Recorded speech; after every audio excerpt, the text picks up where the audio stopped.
Brian Wright, Daily B 173. What am I talking about? I'm talking about competition. All right, competition.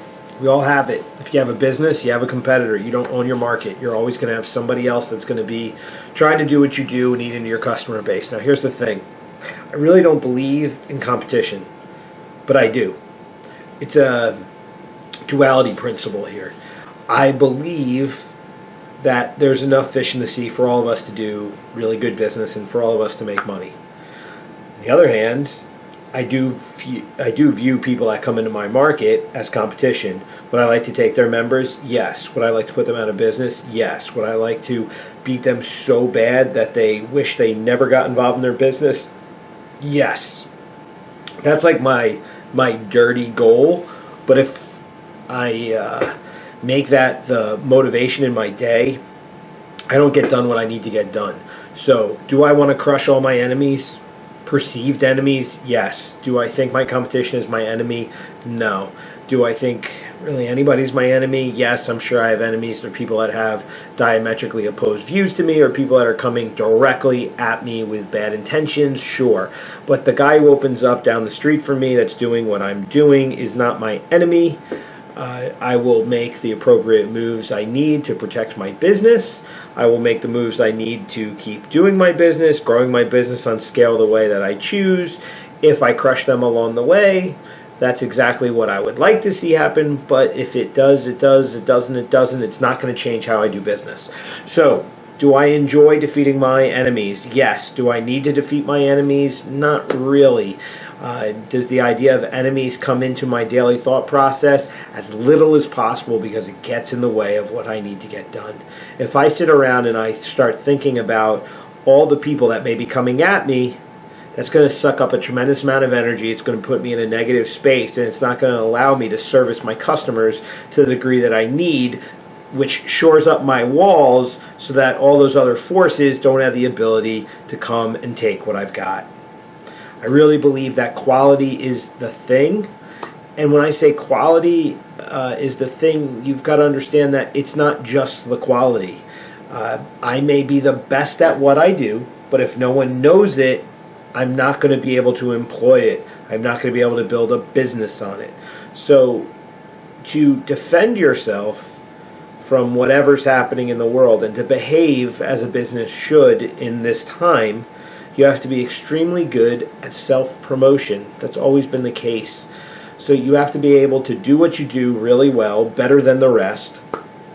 And then you've got to be able to market your business to the appropriate people, so you're focusing your energies on the things that matter, which is growing your customer base, introducing the people that care about what it is you do, letting them know that you're the perfect solution for them. You don't have to sit there and say the guy down the street sucks. You don't even have to say that you're great. You just have to tell them what it is you do effectively so that they can make the determination for themselves that you're the better choice. And in some cases, and in some businesses, you're not going to be able to give the person standing in front of you the same things that the guy down the street can, and they're going to actually want the guy down the street or need the guy down the street more than you. And that just is what it is. All this judgmental shit that when we lose a customer to somebody, oh, they suck, they screwed me, stabbed me in the back. Who gives a shit? Focus on what you're doing. Don't focus on what they're doing. Focusing on what you're doing. Because if you're providing value and then you're charging something that's appropriate to the value that you're giving, and you're communicating that value, and you're really explaining and getting people to understand, and you're connecting and doing your job, at the end of the day, you really don't have any enemies. You don't have that much to worry about, and you will crush them effortlessly and be able to get all the things that you've ever wanted. So for me, putting my enemy out of business is not as valuable as making my business profitable so that I can live according to my own standards. That's really what it is. I see so many people that get distracted by the guy down the street that they lose their business in the process. They give business to the other guy because they're too salty, they're too negative. You know, a customer doesn't care about your workings of your business, your internal stuff, your relationships with your vendors. They don't care about any of that. They don't care necessarily about the history of what you do. They care about what can you do for them. So it doesn't matter what business you're in. Just provide that value. Communicate that value in a way that resonates, and that is your best defense against challengers for your customers and for your dollars. That is the best way to attack your enemies and to crush the competition. It's by just providing answers that are then followed up with amazing service. That's it. Customer service is the best way. It's the under promise, over deliver, and just be as high quality as you possibly can, appropriate to the person you're speaking to. That's it.